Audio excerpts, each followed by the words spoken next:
नमस्कार, आप देख रहे हैं दूरदर्शन किसान। खेती और किसानी के साथ साथ ग्रामीण भारत से जुड़ी नवीनतम जानकारियों के साथ इस खास कार्यक्रम आत्मनिर्भर भारत में आप सभी का स्वागत है। मैं हूं अदिति शर्मा।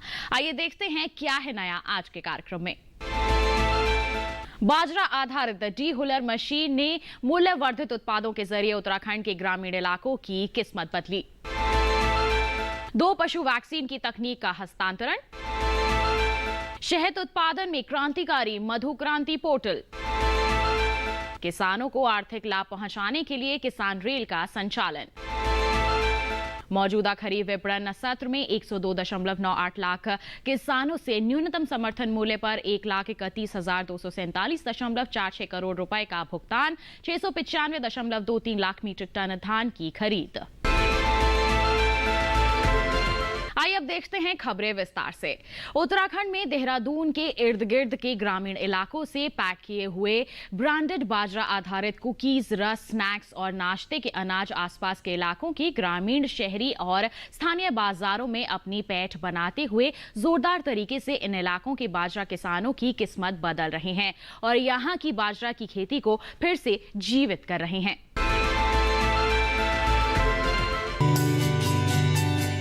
पिछले कुछ समय से बाजरा और पोषक तत्व वाले अन्य अनाज स्वास्थ्य की दृष्टि से अपने लाभकारी गुणों के कारण लोकप्रियता हासिल कर रहे हैं। इन अनाजों के पैक किए गए उत्पादों को अभी भी बाजार में पर्याप्त पहचान नहीं मिल पाई है।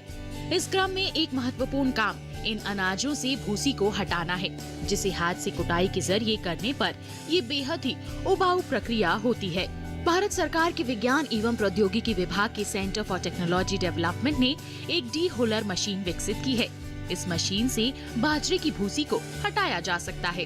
ये डी हुलर मशीन महिलाओं को भूसी हटाने के उबाऊ काम से छुटकारा दिलाते हुए आय में बढ़ोतरी करती है। ये डी हुलर मशीन 90 से 95% की उपज के साथ प्रति घंटे 100 किलो अनाज को भूसी रहित कर सकती है और ग्राइंडर के साथ मिलाकर उपभोग या न्यूनतम रूप से भूसी रहित बाजरे के मूल्य से दुगने मूल्य पर बिक्री करने की दृष्टि से आटा बनाने के लिए ग्रामीणों को एक साझा सुविधा प्रदान करती है। गांव के क्लस्टर के स्तर की इकाइयां डी हुलर मशीन का उपयोग मूल्यवर्धित भूसी रहित बाजरे का उत्पादन करने के लिए करती हैं, जिन्हें ग्राइंडर का उपयोग करके मूल्यवर्धित बाजरा के आटे का उत्पादन किया जा सकता है। ये डी हुलर मशीन उत्तराखंड में देहरादून के ग्रामीण इलाकों में पैक किए हुए ब्रांडेड बाजरा आधारित कुकीज, रस और स्नैक्स के साथ नाश्ते के अनाज आसपास के इलाकों के बाजरा किसानों की किस्मत बदल रहे हैं।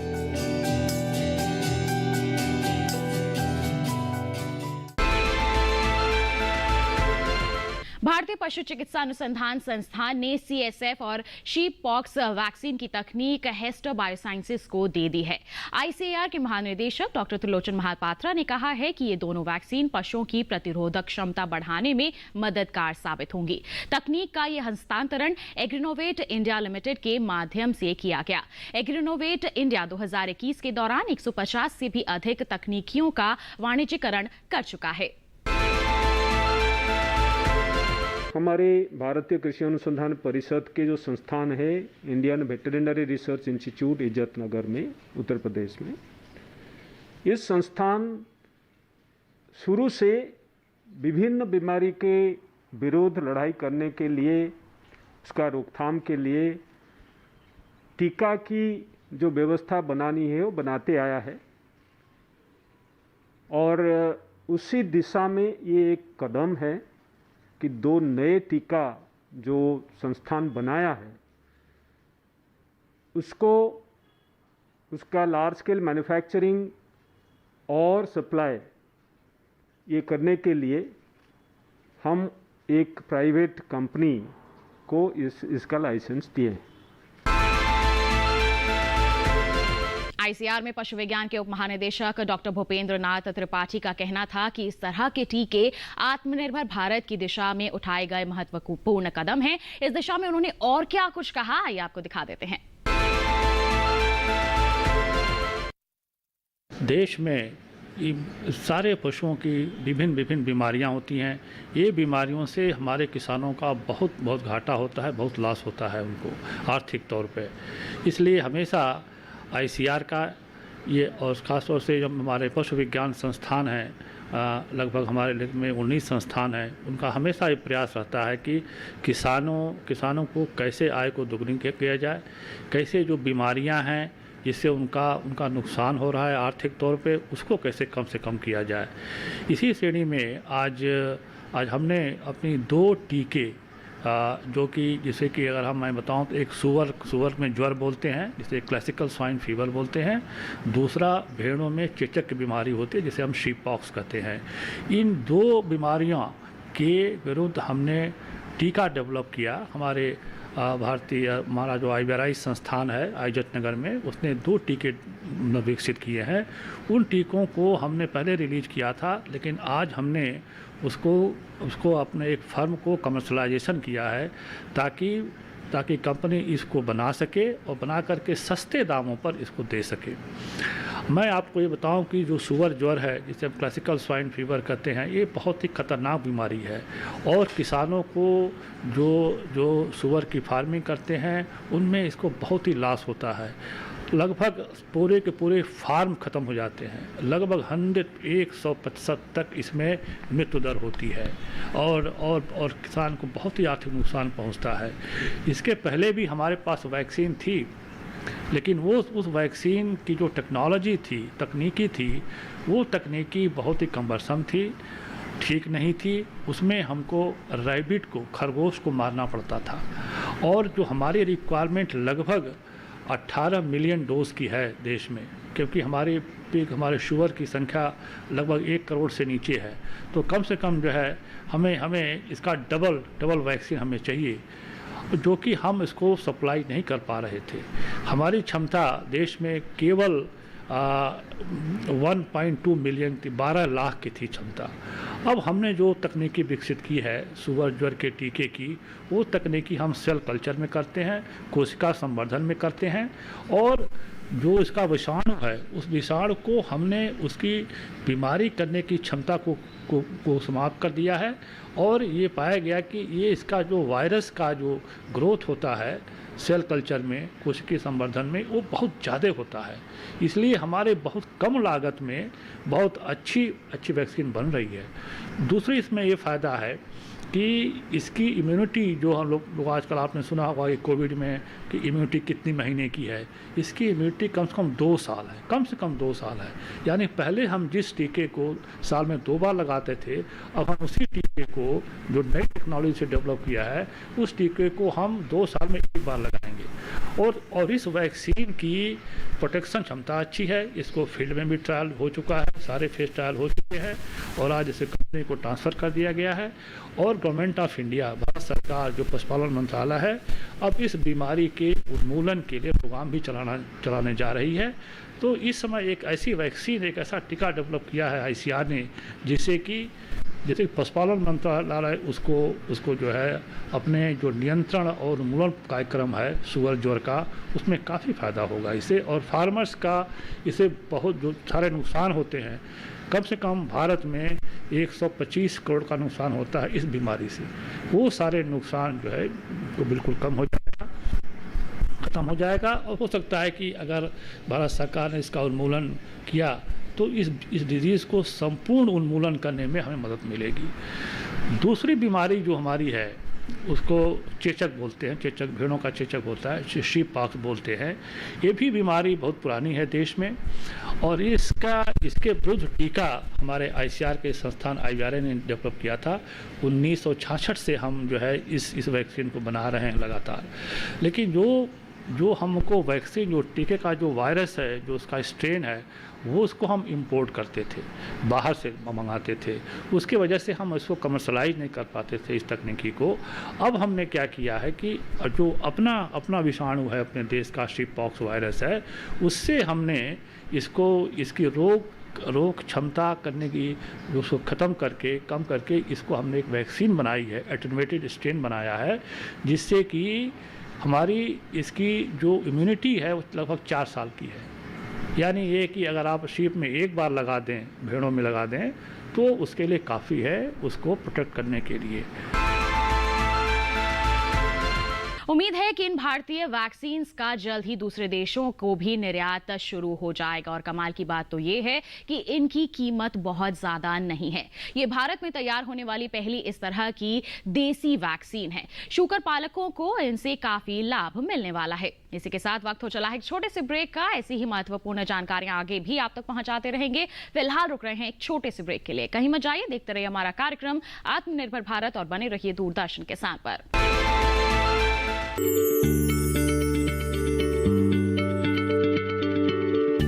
क्या आप किसी बीमारी से परेशान हैं?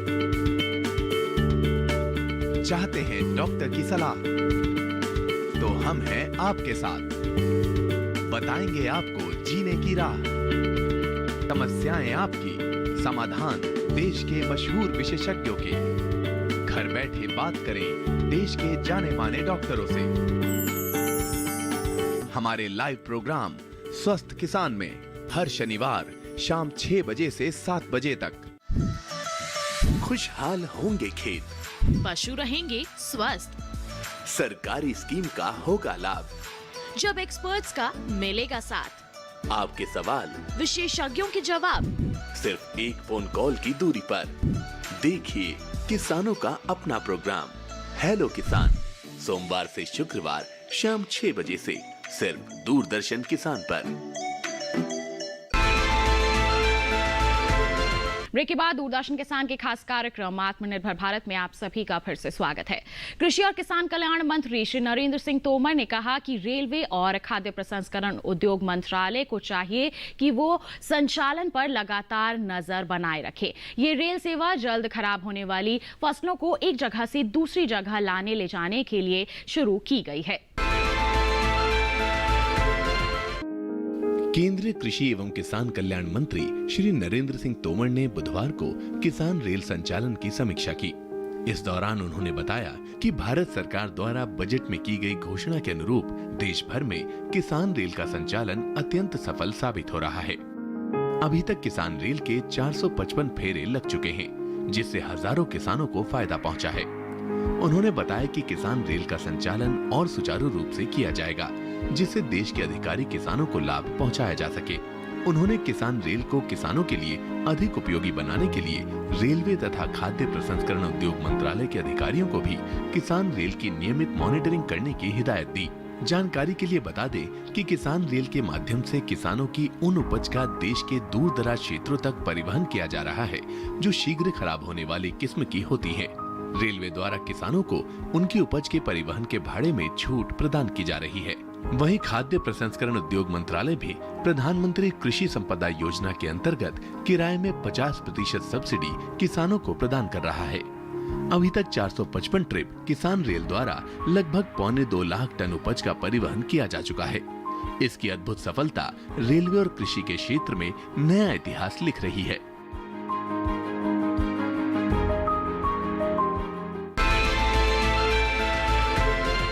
खाद्य प्रसंस्करण उद्योग मंत्रालय प्रधानमंत्री कृषि संपदा योजना के तहत भाड़े में 50% की छूट भी दे रही है। 455 फेरों में 2 लाख टन फसल की ढुलाई अब तक हो चुकी है।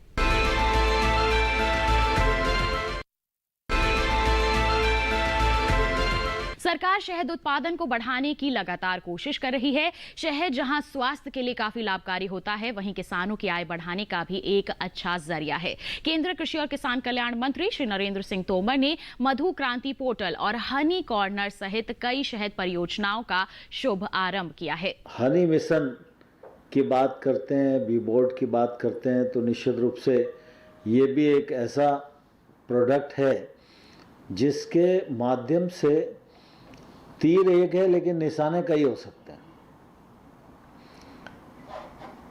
शहद की उपलब्धता को हम बढ़ा सकते हैं, उसके माध्यम से किसान की आमदनी बढ़ सकती है, उसके माध्यम से एक्सपोर्ट बढ़ सकता है, उसके माध्यम से अनेक रोजगार के अवसर सृजित हो सकते हैं। दूसरा, अगर इसका पक्ष हम देखें तो ये एक कार्यक्रम ऐसा है जिसके माध्यम से हम गरीबी उन्मूलन की दिशा में भी बड़ा काम कर सकते हैं। सामान्यतः जिस पर खेती है वो तो खेती कर ही रहा है, लेकिन हमारी कोशिश राज्यों से भी मेरा यह आग्रह रहेगा कि कुल मिला के ऐसे लोग जो भूमि धारक नहीं हैं लेकिन किसानी का काम करते हैं और गांव में ही निवास करते हैं, गांव छोड़कर उनको जाने के लिए विवश न होना पड़े, उस दिशा में फिशरीज, एनिमल हस्बेंड्री और हनी, ये 3 ऐसे बड़े कारक हो सकते हैं जो उनको गांव में ही अच्छा जीवन जीने का साधन दे सकते हैं। इसलिए हमारी ये कोशिश होनी चाहिए कि जो हमारा मिशन है, तो मिशन की प्रगति एक उपलब्धि है। नेफेड ने मार्केटिंग की कमान संभाली है, यह निश्चित रूप से हमारे देश के लिए और मिशन के लिए दोनों के लिए बहुत ही शुभ संकेत है, क्योंकि नेफेड की मार्केटिंग में एक्सपर्ट ही है, उनके पास साधन भी है, विजन भी है और उस दिशा में उन्होंने खुद ब खुद 5 FPO अपने हाथ में लिए हैं और उन पर वो काम कर रहे हैं। शहद का उत्पादन बढ़ने से निर्यात और रोजगार में भी बढ़ोतरी होगी और साथ ही गरीबी उन्मूलन की दिशा में भी बेहतर होगा। मधुमक्खी, मछली और पशुपालन के माध्यम से भूमिहीन किसानों को गांव में ही अच्छा जीवन जीने का साधन मिल सकता है। निश्चित रूप से एक नया ये कदम बढ़ाया गया है जो आने वाले समय में किसानों की इनकम बढ़ाने में बहुत बड़ा सहायक सिद्ध होगा। जैसा कि हमारे प्रधानमंत्री जी माननीय नरेंद्र मोदी जी का लक्ष्य है कि किसानों की इनकम डबल करना है और उसमें इसका बहुत बड़ा योगदान होगा, क्योंकि प्रधानमंत्री जी का जैसा कि विजन भी है और कि किसानों के लिए हम इनकम कैसे बढ़ाएं, उसको लेकर जैसा कि आत्मनिर्भर भारत पैकेज में भी लगभग 500 करोड़ रुपए का अलग से पैकेज की घोषणा की। देश के अंदर किसानों की इनकम बढ़ाने के लिए जहां चाहे अपन ऑर्गेनिक की बात करते हैं और पशुपालन की बात करते हैं, इसके साथ ही मधुमक्खी का पालन के अंदर बहुत बड़ा स्कोप है और इससे किसान की इनकम बढ़ेगी। जैसा कि मैं अभी गया था वहां पर बंगाल के अंदर, पश्चिम बंगाल में, तो वहां पर मैंने देखा मधुमक्खी पालन का, जिस तरह से वहाँ सुंदरवन है, उस सुंदरवन के अंदर लगभग मैंने वहाँ के किसानों से भी पूछा और वो विकट परिस्थितियों के अंदर भी वो वहाँ पर कैसे उस दलदल के अंदर जाकर और उस वहाँ से हनी को कलेक्ट करते हैं, जो आज देश के अंदर सबसे अच्छा अगर कहते हैं तो सुंदरवन का हनी है और वहाँ पर लगभग 1000 टन के आसपास वहाँ से भी हनी हमारे देश के अंदर आता है। तो मेरा ये कहना है कि ऐसे वहाँ के किसान जैसा कि वहाँ प्रयास करके और अगर वहाँ पर जैसा कि पूरी वहाँ पर सुंदरवन के पास में वहाँ पे भी है, तो ऐसे ही उसका जो हनी है वैसा ही किसानों के लिए, जैसा अभी माननीय नेफेड के एमडी साहब ने भी कहा कि राजस्थान के अंदर सरसों के जो किसान है खेती करते हैं और उनको भी वहाँ पर उससे खेती करते हैं तो उनकी एक साइड इनकम होती है, तो उसका उनको लाभ मिला है। तो मैं सोचता हूँ कि आज इस देश के अंदर लगभग मैं जहाँ तक आंकड़े हैं उसके अनुसार जो किसानों को बक्से दिए गए हैं वो लगभग 20 लाख बक्से हमने वितरण किए हैं, लेकिन इस देश के अंदर बहुत बड़ा स्कोप है और आज भी मैं सोचता हूँ लगभग 5 करोड़ बक्से भी, अगर 500 करोड़ बक्से भी अगर हम दें तो भी मैं सोचता हूँ कि कम होंगे और इसके लिए किसानों को मोटिवेट करने की जरूरत है। और अगर एक किसान को हम अगर ऐसे स्थान है जहां पर अगर जाकर हम कहें कि आप इसको अपने खेत के अंदर उपयोग ले, अगर बक्से लगाएं, तो ये एक साइड इनकम है, क्योंकि अगर 10 बक्से भी अगर किसान अपने खेत के अंदर लगा दे या किसी मकान के ऊपर भी लगा दे, कहीं पर भी वो अगर जैसी व्यवस्था के अनुसार लगाता है तो उसके साइड इनकम की वजह से ये इनकम का किसान की इनकम बढ़ेगा। गेहूं और चावल से इनकम किसान की डबल हम नहीं कर पाएंगे, गेहूं से चावल है या अन्य इनसे हम उत्पादन में वृद्धि जितनी होनी है उतनी हुई है, इससे और ज्यादा कुछ 5% 10% हम उत्पादन में वृद्धि कर सकते हैं हमारे साइंटिस्टों के प्रयास से। लेकिन ये जो एक बहुत बड़ा सोर्स है कि हम हनी से किसानों की इनकम अगर 10 बक्से भी अगर एक किसान रखता है तो मैं सोचता हूँ कि साल के अंदर उसके 2 लाख के आसपास इनकम इससे अलग से हो सकती है। नेफेड ने शहद की मार्केटिंग की कमान संभाली है, जिससे दूर दराज के मधुमक्खी पालकों को अच्छा मार्केट मिल सके। शहद या कोई भी पदार्थ आप ले लें, उसकी गुणवत्ता मेंटेन होना बहुत ज़रूरी है। और गुणवत्ता के जो फ़ायदे हैं, सबसे बड़ा फ़ायदा है कि उसके जो प्रोडक्शन करने वाले लोग हैं उनको पैसा उचित दाम तभी मिलता है जब उसके प्रोडक्ट की जो गुणवत्ता है वो ठीक हो।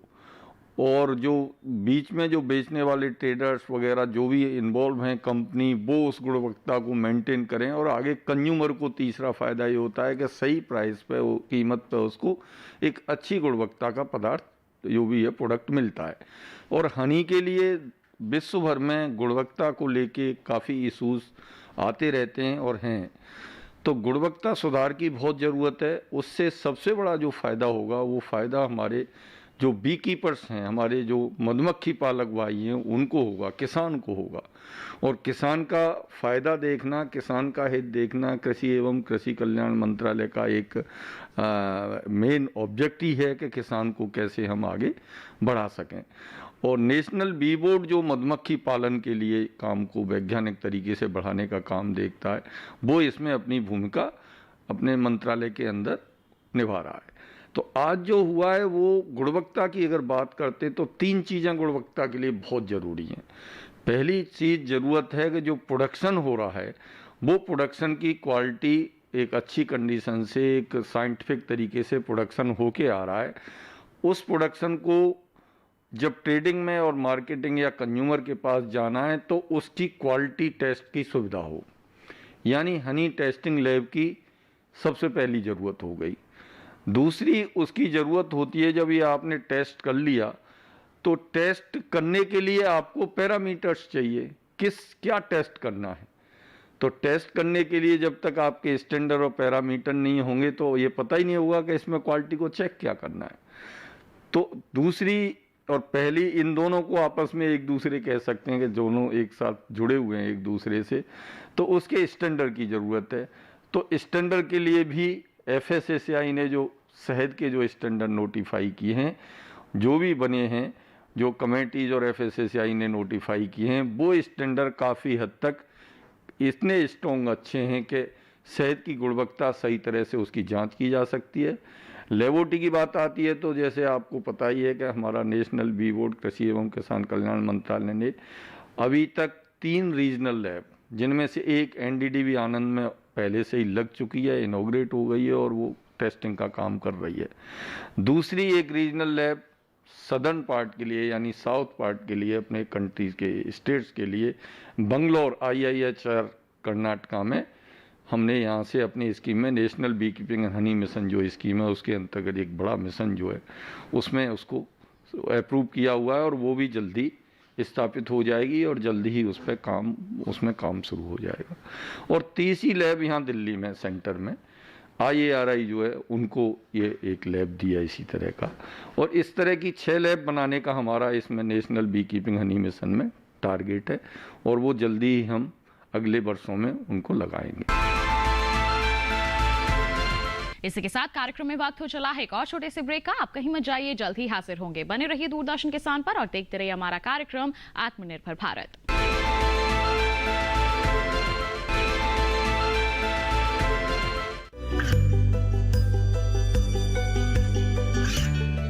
गांवों और पिछड़े क्षेत्रों में सरकारी योजनाओं की जानकारी पहुंचा। देश में कौशल और क्षमता विकास कर ग्रामीणों को सामाजिक बदलाव और विकास से जोड़ने की दूरदर्शन किसान की पहल चौपाल चर्चा देखें सोमवार से शुक्रवार सुबह 9 बजे। ये कामयाबी है अन्नदाता की, ये कहानी है खेत और खलिहानों की। कैसे करें अपने पशुओं की देखभाल, जानिए गांव-गांव के किसानों का हाल। देखिए गांव किसान सोमवार से शुक्रवार दोपहर 12 बजे सिर्फ DD किसान पर।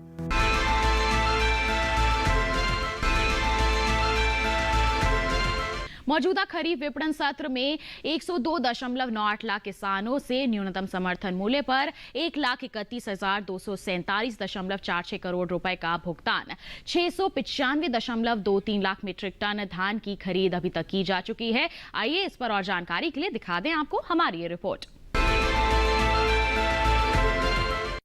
गेहूं की खरीद हाल ही में रबी विपणन सत्र के लिए न्यूनतम समर्थन मूल्य पर हरियाणा, उत्तर प्रदेश, मध्य प्रदेश, गुजरात और राजस्थान राज्यों में शुरू हुई है, जैसे कि पिछले सत्रों में होती रही है।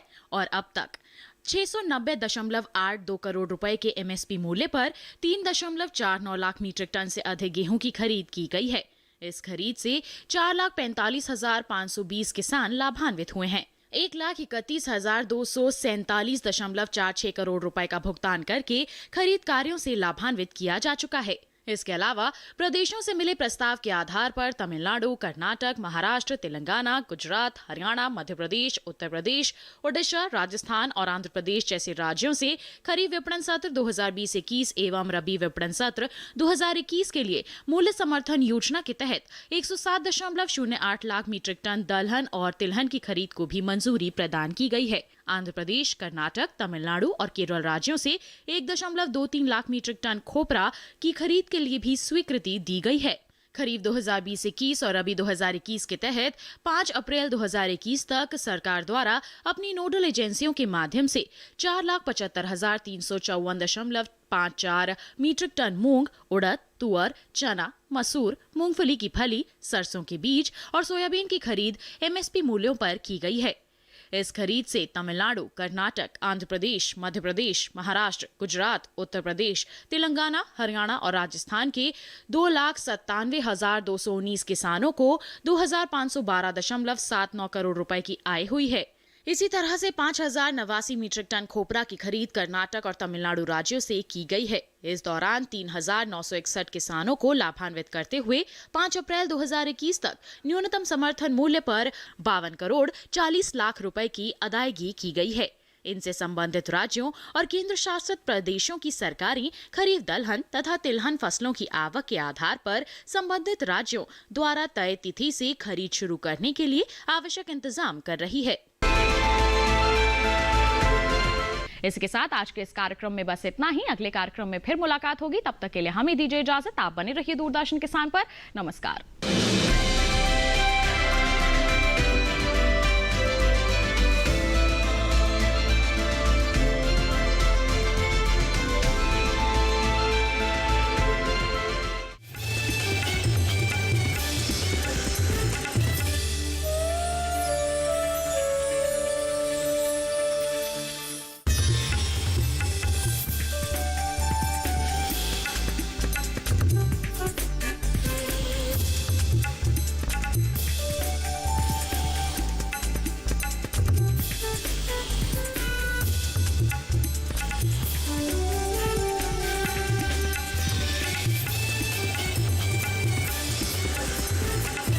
किसान, बदलते भारत की शान।